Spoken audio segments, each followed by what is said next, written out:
अस्वीकरण हे चॅनल अशा व्यक्तींसाठी तयार केलं आहे ज्यांना पारंपरिक स्वरूपात वाचन शक्य नाही, विशेषतः दृष्टीहीन आणि ज्येष्ठ नागरिक. साहित्याचा प्रसार आणि त्याच्या समृद्ध वारशाचे संवर्धन करण्याचा आमचा उद्देश आहे.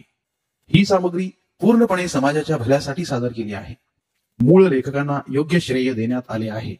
भयकंप या उपक्रमाद्वारे आम्ही प्रादेशिक साहित्याचा अधिकाधिक प्रसार करण्याचा आणि त्याच्या महत्त्वाचा जागर करण्याचा प्रयत्न करीत आहोत. धन्यवाद. नमस्कार श्रोते मित्र हो, भयकंप सादर करीत आहे लेखक श्री नारायण धारप लिखित कादंबरी आभास. प्रकरण पहिले. मनोगत जयदेव. आमची श्रीमंती पिढी जात होती, अगदी शब्दशः पिढी जात. माझ्या वडिलांच्या वेळेपर्यंत मॅनेजमेंट, उद्योगता, एंटरप्रेन्योरशिप यांचा अभ्यास किंवा विकास झाला नव्हता. मला कॉमर्सची डिग्री मिळाल्यावर MBA जाण्याचा माझा विचार मी बाबांना बोलून दाखवला. जरासा हसतच ते म्हणाले, मोहन, तुला MBA पदवी कशासाठी हवी? का? मी नवलानच विचारलं. मी तुमचा एकुलता एक मुलगा आहे. तुमच्या या सर्व व्यापाचा वारस आहे. तुमच्या मागे मीच या सर्वाचा मालक होणार आहे, हो ना? अगदी बरोबर. मी थांबताच बाबा म्हणाले, मग? पण बाबा, मी म्हणालो, मनी मॅनेजमेंट हे सुद्धा आता एक शास्त्र झालं आहे. सारं जग आता आकुंचन पावलं आहे. कोणताही देश, कोणताही व्यवसाय, कोणतंही मार्केट आता अलिप्त राहू शकत नाही. सारं जग आता एक फोन कॉल, एक फॅक्स मेसेज एवढ्याच अंतरावर आहे.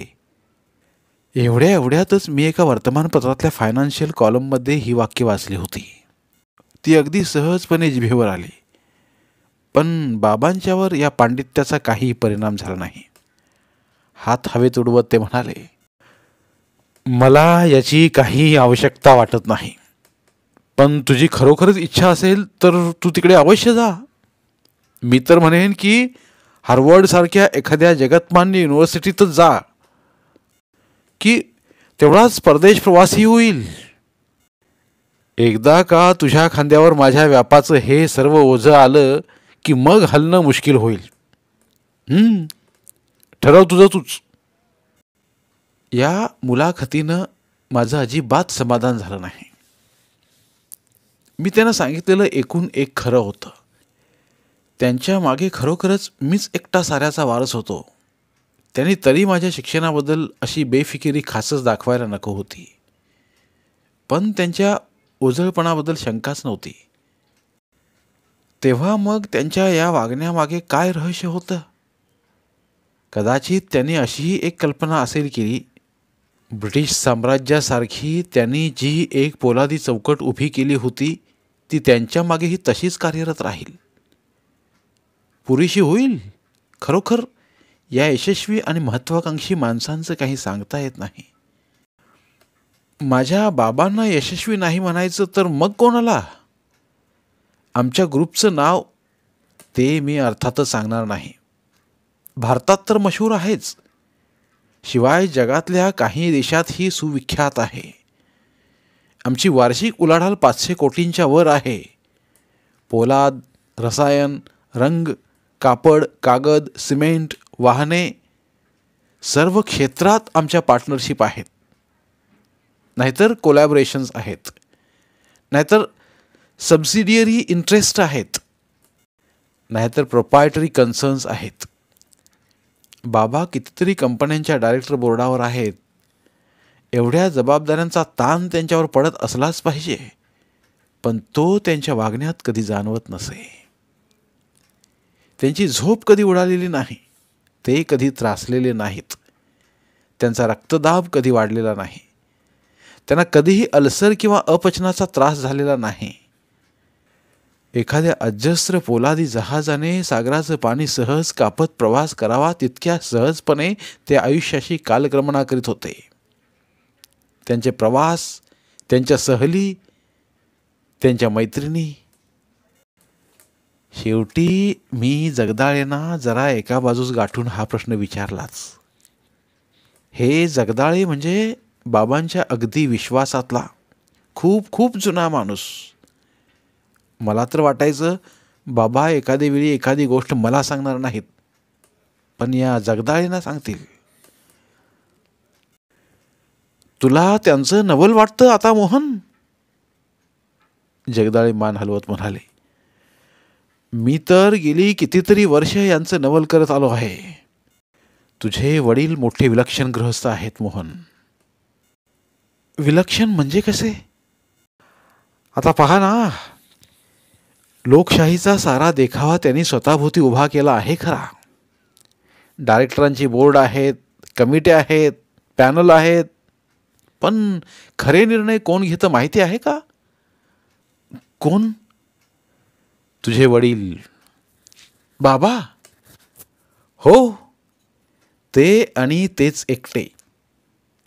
कुरकुर करणारे, तक्रार करणारे, विरोध करणारे नाहीत असं नाही, पण तुझ्या वडिलांचे निर्णय इतके अचूक असतात की मग त्यांच्या टीकाकारांना तोंड दाखवायला जागाच राहत नाही. आणि बाबांच्या हातून कधीही चूक झालेली नाही? एकदा झाली होती. जगदाळे आवाज खाली आणत म्हणाले. एकदा झाली होती, पण त्यांनी वेळीच निर्णय फिरवला आणि काही कोटींचा फटका बसायचा तो जेमतेम काही लाखावरच निभावला. एवढ्या एकाच वेळेला मी त्यांना भावनेच्या आहारी गेलेलं पाहिलं आहे.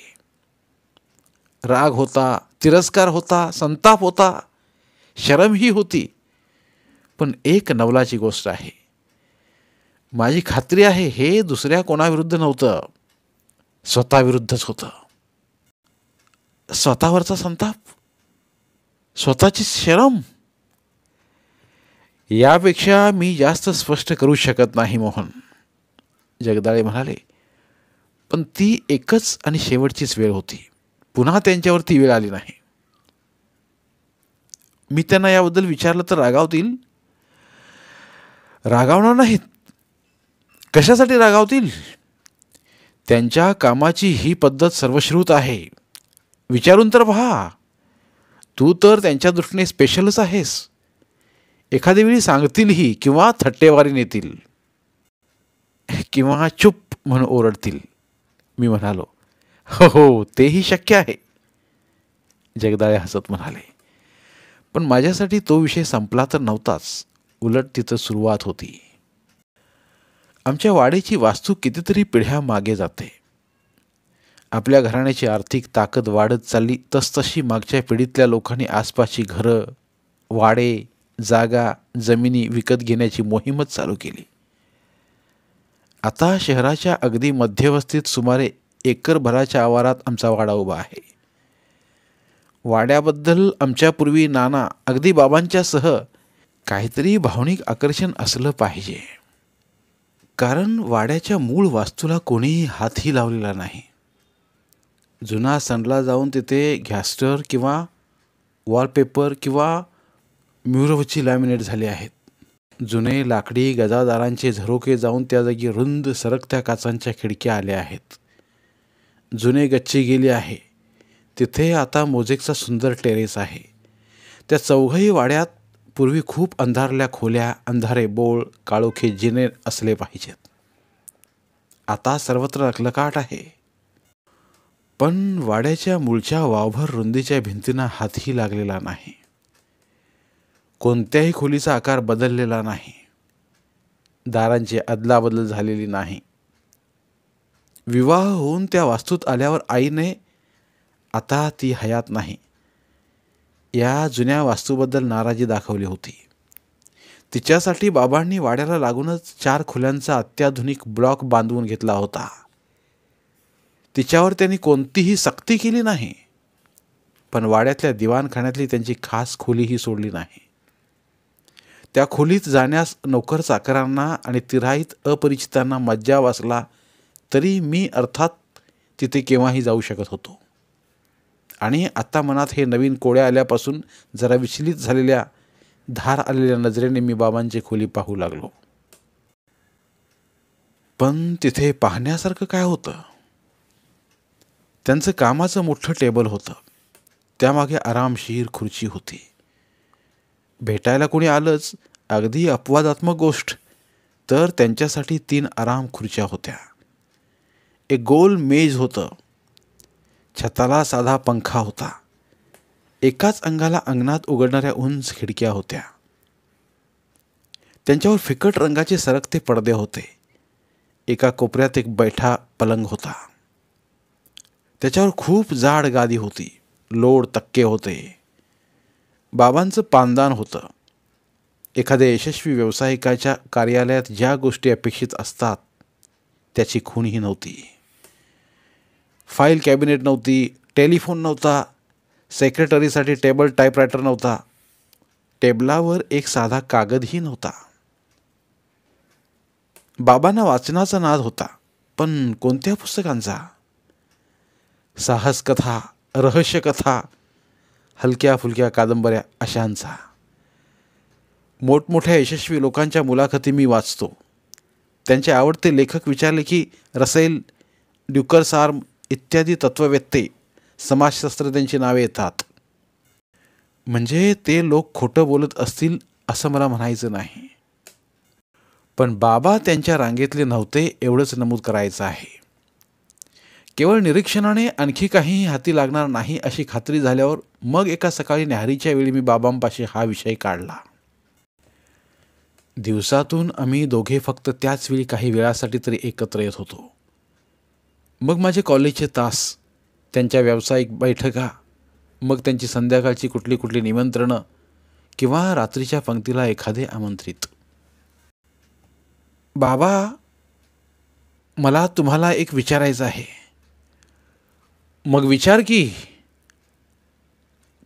कदाचित ते तुम्हाला आवडणार नाही. शक्य आहे, तरीही विचार. पण समजा उत्तर देणार असालच तर एक अट आहे. काय? संपूर्ण आणि खरं उत्तर द्यायचं, लपवाछपवी नाही. मान्य आहे. विचार. जगदाळे मला तुमच्या संबंधात काही सांगत होते. आशा आहे त्यात टीका किंवा निंदा नसेल. बाबांचा जड विनोद. तुमच्याबरोबर इतकी वर्ष काम करूनही तुम्ही त्यांना अज्ञातच आहात. म्हणजे असं की तुमची कामाची पद्धत त्यांना समजतच नाही. त्याची काय आवश्यकता आहे? का नाही? आयुष्यात इमर्जन्सीज काय येत नाहीत? असं काही होऊ नये, पण दुर्दैवाने काही झालंच, तुम्हाला काही झालं, व्याप सांभाळणं अशक्य झालं, काही आजार अपघात झाला, तर मग हा सारा व्याप कोण सांभाळणार? बाबांच्या चेहऱ्यावर आधी हास्य आलं आणि मग ते गंभीर झाले. मोहन, तुझी शंका अगदी रास्त आहे. अशी पर्यायी व्यवस्था हवी हे मलाही मान्य आहे. ते गप्प बसले. माझी अशी कल्पना झाली की अगदी ओठावर आलेले काही शब्द त्यांनी मागे घेतलेत. अगदी शेवटच्या क्षणी हातातला पाण्याचा ग्लास टेबलावर गोल गोल फिरवत ते म्हणाले, मोहन, तुझा 21वा वाढदिवस एवढ्यातच केव्हा तरी आहे, नाही का? हे विषयांतर इतकं अवचित आणि अनपेक्षित होतं की काही वेळ मी गप्पच बसलो. मग म्हणालो, हो, या 20 सप्टेंबरलाच आहे. म्हणजे 2 महिन्यांनी? बाबा, विषय बदलू नका. माझ्या वाढदिवसाचा आत्ताच्या आपल्या या चर्चेशी काय संबंध आहे? मोहन, तू 20 सप्टेंबरपर्यंत थांबतोस का? मग मी तुझ्या सर्व प्रश्नांची उत्तरं तुला देईन. अगदी प्रॉमिस. मग अर्थात यावर मी काय बोलणार? ठीक आहे, मी म्हणालो. आणि अशा अर्धवट अवस्थेतच आमची त्या विषयावरची चर्चा थांबली. माझ्या 15व्या वाढदिवसापासून वाढदिवसाची भेट म्हणून बाबा मला एक कोरा चेक देत असत. 2 वर्षांपूर्वी गंमत म्हणून मी त्या चेकवर 6 अंकी रकमेचा आकडा लिहिला होता आणि तो चेक बाबांना दाखवला होता. त्यांची पापणीही लावली नाही. हात हवेत उडवत ते म्हणाले, मला कशासाठी दाखवतोस? कोऱ्या चेकचा अर्थच तुला समजला नाही. मी त्याच्या आकड्याची चौकशीही करणार नाही. भर तुझ्या खात्यात. अर्थात ते मी केलं नाही. त्यांचा कोणताही चेक मी वापरला नाही. त्याच्यावर रफाटे मारून ते फाडून टाकीत असे मी. मला काय कमी होतं? मग 20 सप्टेंबरच्या सकाळी सकाळीच बाबांनी मला शुभेच्छा दिल्या. मोहन, ते म्हणाले, आज रात्री नाटक, सिनेमा, पार्टी असला काही कार्यक्रम आखू नकोस. वाटलं तर दुपारी जा, नाहीतर उद्या जा, पण आज रात्री घरीच राहा. आपल्या त्या चर्चेचा याच्याशी काही संबंध आहे? मी विचारलं. आहे, ते एवढंच म्हणाले. त्यांच्याकडून आणखी काही स्पष्टीकरण येण्याची मी वाट पाहिली, पण ते पुढे काहीच बोलले नाहीत आणि त्यांचा मूडही जरासा गंभीर होता. ठीक आहे तर, ते म्हणाले, मी दिवसभर कामातच असेन. तुलाही कुठे कुठे जायचं असेल, मात्र मी सांगितलेलं लक्षात ठेव. आज रात्री घरीच राहा. तसा सर्व दिवस मजेत गेला, पण तो आनंद निर्भेळ नव्हता. मनावर एक छाया होती.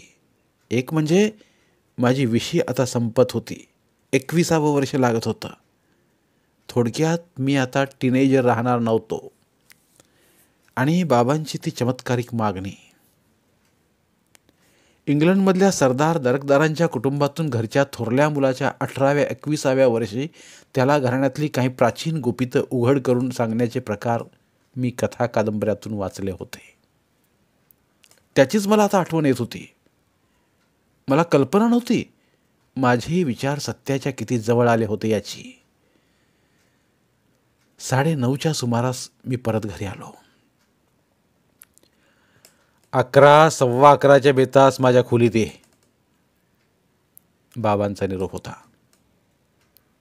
11 वाजेपर्यंत मी टी व्ही पाहत होतो. कंटाळा आला तर एखादी जुनी आवडीची कॅसेट लावत होतो. पण वेळ जात चालला तसतशी मनातील उत्सुकता वाढतच चालली. शेवटी सर्व बंद करून दिवे मालवून टाकून मी कॉटवर शांतपणे पडून राहिलो. अर्ध्या पाऊण तासात जर रहस्याचा उलगडा होणारच होता तर नाना तऱ्हेने तर्क कुतर्क करण्यात काय फायदा होता? त्याचा काय उपयोग होता? शेवटी मनाची अवस्था हळूहळू कमी झाली. एवढंच नाही, मला एक लहानशी डुलकीही लागली. त्यातून मी एकदम जागा झालो. 11:25 झाले होते. बाबांच्या खोलीत जायची वेळ झाली होती. घशाला कोरड पडली होती. घोटभर पाणी पिऊन मी खोलीबाहेर पडलो. बाबांच्या ऑफिसमधला दिवा जळत होता. आत पाय टाकला तर मला दिसलं की बाबा माझी वाटच पाहत होते. टेबलासमोरच्या खुर्चीकडे हात करीत ते म्हणाले, बस मोहन. त्यांच्याकडे पाहत पाहत मी खुर्ची मागे ओढत खुर्चीवर बसलो. बाबांच्या चेहऱ्यावर एक अगदी मंद हास्य होतं. मोहन, ते म्हणाले, तुला वाटत असेल हा 21वा वाढदिवस, ही जवळजवळ मध्यरात्रीची वेळ, मुद्दाम रहस्यमयताट आणण्यासाठी मी हे केलं आहे. पण तसं मुळीच नाही. तुला आता मी जे काही सांगणार आहे ते मुळातच इतकं अकल्पित, रोमांचक, थरारक आहे की त्यात कोणतीही कृत्रिम भर घालण्याची आवश्यकताच नाही.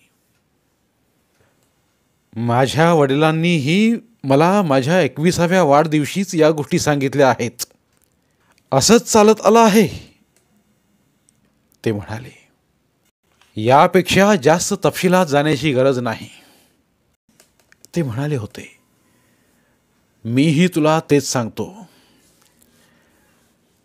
आता 12 वाजतील. या खोलीच्या खाली एक तळघर आहे. तिथे आपण जाणार आहोत. तिथे तुला ते दिसेलच. माझ्या वडिलांनी मला काहीच कल्पना दिली नव्हती. मला विलक्षण धक्का बसला होता. माझी शुद्धच हरपण्याच्या बेतात आली होती. त्यांनी केलं ते चूक होतं असं मला वाटतं. मी तुला आधी थोडीशी कल्पना देणार आहे, म्हणजे तुझ्या मनाची काहीतरी तयारी होईल. अर्थात तुला धक्का बसणारच आहे, कारण शब्दांनी त्याची कल्पनाच देता येत नाही आणि डोळ्यांनी प्रत्यक्ष पाहिल्याशिवाय विश्वासच बसत नाही. तेव्हा मग ऐक. या खोलीखाली एक तळघर आहे. तळघरात हातभर लांब, तितकाच रुंद आणि तितकाच उंच असा एक चांदीचा पिंजरा आहे. त्या पिंजऱ्यात ते आहे. दिसायला एखाद्या म्हाताऱ्या कुरूप चेहऱ्याच्या माणसासारखं ते दिसतं. तेच त्याचं खरं रूप आहे का? नेहमी तसंच असतं का बदलतं? मला माहीत नाही. तो आपल्याच घराण्याचा कोणी मूळ पुरुष आहे का? मला माहीत नाही.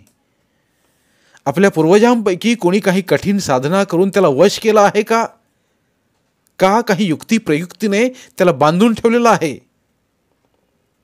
पिंजरा चांदीचाच का? चांदीच्या काही खास गुणधर्मांसाठी आहे का तोही आपला एक संकेत आहे? मला माहीत नाही. पिंजऱ्याचे गज तसे बारीकच आहेत, सहज वाकवता किंवा तोडता येण्यासारखे आहेत. पण त्याने ते का केलं नाही? त्याची इच्छा नाही का त्याला ते शक्य नाही?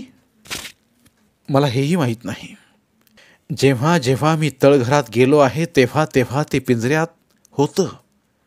पण मग इतर वेळी एखाद्या खोलीत निरीक्षक नसेल तर मग त्या खोलीत काय आहे आणि काय नाही या विधानालाच काही अर्थ नाही का? तेव्हा इतर वेळी ते पिंजऱ्यात किंवा तळघरात असतं का नाही मला माहीत नाही.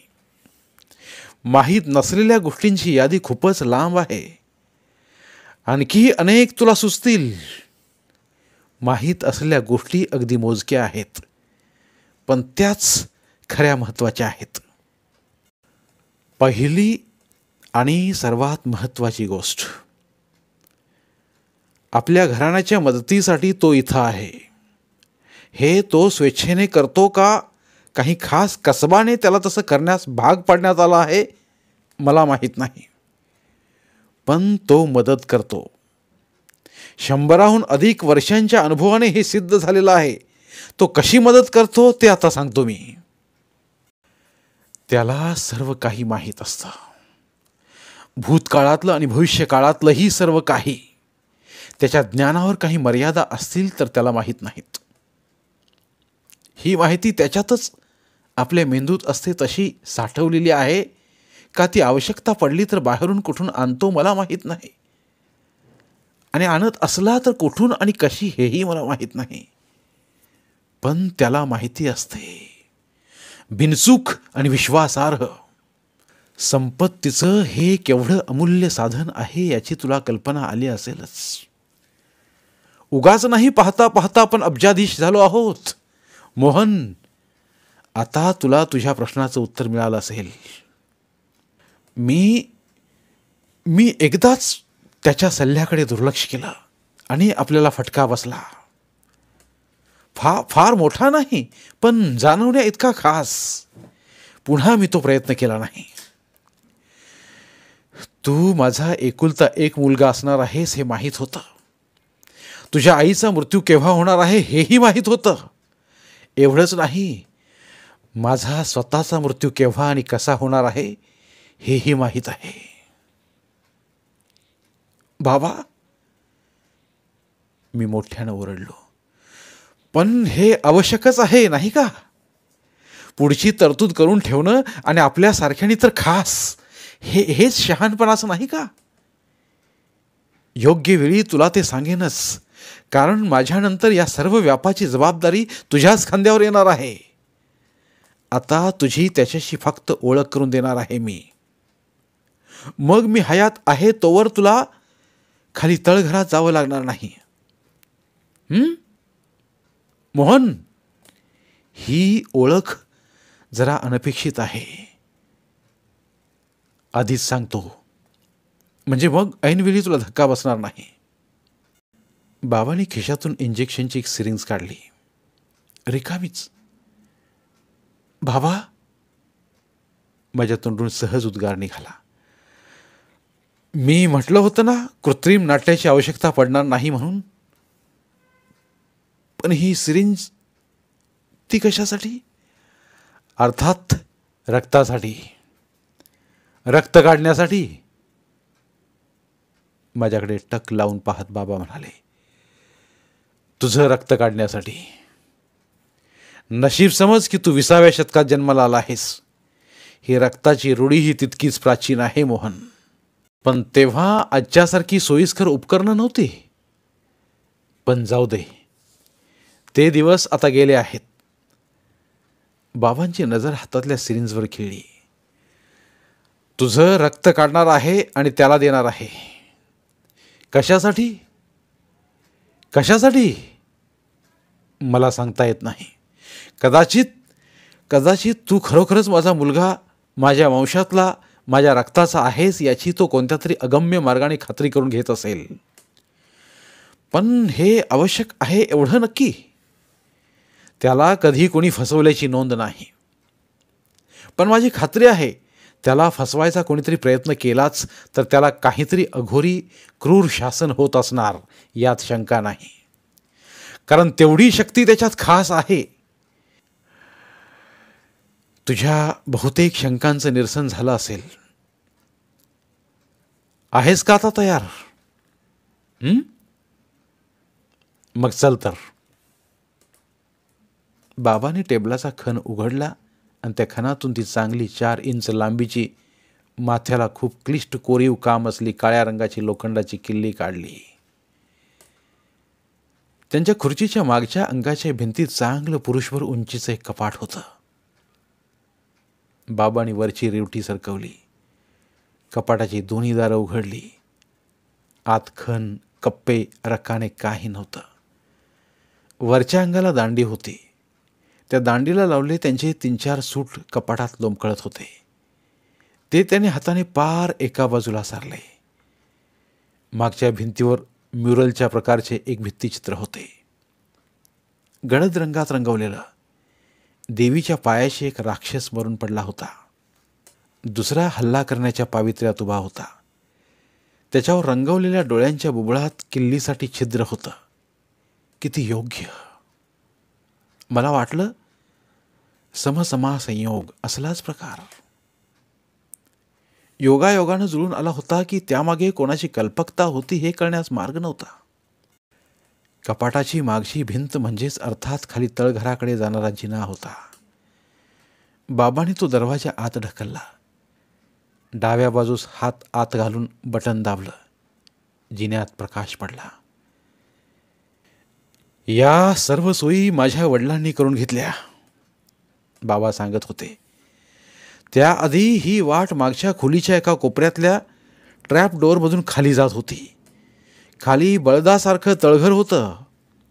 त्यावेळी अर्थात विजेचे दिवेही नव्हते. मेणबत्ती, त्याच्या आधी पंथी, त्याच्या आधी लामण दिवा असं काहीतरी हातात घेऊन अंधारातून चाचपडत शिडीवरून खाली उतरावं लागे. एक जरासा भीतीदायक अनुभवच की. ऐकलं होतं ते आणि आता पाहत होतो ते सर्वच इतकं विलक्षण होतं, इतकं अनपेक्षित होतं की मी गांगरूनच गेलो होतो. पुढे काय दिसणार आहे या विचाराने छातीत धडधड व्हायला लागली होती. बाबा दारातून आत गेले. त्यांच्या मागोमाग मी आत गेलो. आमच्या मागे बाबांनी दार बंद केलं. एक खिट्टी सरकवली. व्यवस्थित दगडी बांधकामाचा खाली जाणारा जिना समोर होता. खालच्या तळघराकडे जाणारा. तळघर 12 बाय 12चं असेल. भिंतींना साधा करडा रंग दिला होता. मग नजर समोर गेली. तळघराच्या मध्यभागी एका लहान चबुतऱ्यावर तो पिंजरा होता. दिव्याच्या प्रकाशात चांदीचे गज चमचमत होते आणि पिंजऱ्यात ते होते. मी कशाची अपेक्षा केली असेल?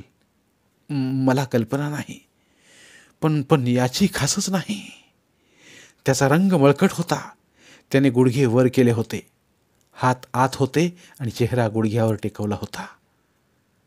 सपाट फताड्या नाकाचा चेहरा, डोक्यावर एकही केस नाही. एका छद्मी हास्यात विचकलेलं तोंड, मोठं वेडेवाकडे दात. आणलास वाटतं त्याला, त्याचा खरखरता आवाज आला. आवाज ते बोलू शकत असेल याची मी कल्पनाच नव्हती केली. पण हा अडाणीपणाच नाही का झाला? बोलता येत असल्याखेरीज तो सल्ला कसा देणार? पापण्या जवळजवळ नसलेले ते 2 डोळे माझ्यावर खिळले होते. त्यांच्यात काय भाव होता? हिशेब, उपेक्षा? पण ते मानवी तरी होतं का? मग त्याला आपल्या भावना कशासाठी चिकटवायच्या? हो, आज तो 21 वर्षांचा झाला. बाबा म्हणाले, ये पुढे ये. मोहन, मोहन नाही का? मला उद्देशून बाबांनी माझ्या पाठीला लहानसा धक्का दिला. जा, ते पुटपुटले. मी सावकाश सावकाश पुढे गेलो. पिंजऱ्याच्या आसपास एक वास पसरला होता. त्याला वाईट किंवा दुर्गंध म्हणता आलं नसतं, पण जरासा चमत्कारिकच, खासच. पिंजऱ्यापासून 2 पावलावरच मी थांबलो. आणखी जवळ जाणं शक्यच नव्हतं. असं बिचकून कसं चालेल? ते त्याच्या खरखरत्या आवाजात बोलत होतं. आपल्या नेहमी नेहमी गाठी भेटी होणार आहेत, माहीत आहे ना? मी काहीच बोललो नाही. मी अजून त्याला सर्व सांगितलेलं नाही, बाबा मागून म्हणाले. आता त्याला फक्त भेटीसाठी आणलं आहे. आणि अर्थात हो हो हो हो तेही. ते हसत होतं. किती घाणेरडं हास्य. बाबा पुढे आले. त्याने सिरिंज हातात घेतली होती. बघू हात, ते मला म्हणाले. मी हात पुढे करताच त्याने मॅनिलाची बाही वर सरकवून सुई डाव्या हाताच्या व्हेनमध्ये खुपसली आणि चांगली पाऊन सिरिंज भरेपर्यंत रक्त काढून घेतलं. सुई चांगली स्टरिलाइज केली असेल अशी मी मनाशी आशा करीत होतो. पण त्याखेरीज मनात आणखीही एक विचार होता. या सुया, या सिरिंज, हे सर्व एवढ्यातलं 51 वर्षातलं आहे. त्याआधी विधी जर हाच असेल तर कसं करत असतील? सिरिंज घेऊन पिंजऱ्याकडे जाता जाता ते म्हणाले, मोहन, पाहिलं नाहीस तरी चालेल, वाटलं तर पाठ फिरव. पण अर्थात मी पाठ फिरवली नाही. बाबांनी सिरिंजची सुई काढून टाकली आणि सिरिंज पिंजऱ्याच्या गजातून आत घातली. आतल्याने आपल्या मळकट हाताने ओंजळ पुढे केली होती. त्या ओंजळीत बाबांनी लाल भडक रक्ताने भरलेली सिरिंज रिकामी केली. त्याने ओंजळ वर केली आणि ओंजळीत रक्त घटाघटा पिऊन टाकलं. असं काही होईल, पाहावं लागेल याची मला कल्पनाही नव्हती. मी त्याच्याकडे एकदम पाठ फिरवली. पुन्हा एकदा त्या घाणेरड्या खरखरत्या हास्याचा आवाज कानावर आला. मला आतून वांतीचा उमाळा येत होता. मोठ्या प्रयासाने मी शरीरावर आणि मनावर ताबा मिळवला. चल निघूया, खांद्याला स्पर्श करीत बाबा म्हणाले. आम्ही वर बाबांच्या खोलीत बसलो होतो. मी अजूनही पुरता सावरलो नव्हतो. तो अनुभवच तसा भयकारक होता. मला वाटलं होतं भयाची परिसीमा झाली, पण तसं नव्हतं. बाबांनी खणात किल्ली ठेवतानाच आतून ड्रिंकची चपटी, बाटली आणि 2 ग्लास काढले होते. बाटली आणि ग्लास टेबलावर ठेवता ठेवता बाबा म्हणाले, मोहन, मला माहीत आहे तू तुझ्या मित्रांबरोबर कधी कधी ड्रिंक घेतोस. ग्लासमध्ये 2 बोटे व्हिस्की ओतून त्याने ग्लास माझ्याकडे सारला. पाण्याच्या जगमधलं थोडंसं पाणी ग्लासमध्ये घालून मग मी त्या ड्रिंकचा घुटका घेतला. त्या क्षणाइतकी ड्रिंकची आवश्यकता मला कधीही भासली नव्हती. अजून काही सांगायचं आहे? बाबा बोलायला लागले. दर अमावशेला त्याला एखाद्या जिवंत प्राण्याचा बळी द्यावा लागतो. मी आहे तोवर तुझ्यावर ती वेळ येणार नाही, पण मनाची तयारी करून ठेव. म्हणजे आपणच ते खाली तळघरात न्यायचं? हो. आणि आपल्यासमोरच तो? नाही नाही, थांबायची आवश्यकता नाही. आपण वर यायचं. मला माहीत नाही तो काय करतो, पण पुन्हा खाली जायची वेळ येते तेव्हा अगदी कठीण असे. हाड, खूर, शिंग यासारखे अवशेषच मागे राहिलेले असतात. मोहन, मला वाटतं आज एवढंच पुरे आहे. मला माहीत आहे तुझ्या मनात किळस, घृणा, तिरस्कार असेल, पण विश्वास ठेव. माणसाला सर्वांची सवय होते. हे अनुभवाचे बोल आहेत मोहन. धन्यवाद. उर्वरित कादंबरी पुढील भागात. धन्यवाद. प्रिय श्रोते मित्र हो, आपल्यासाठी एक आवाहन.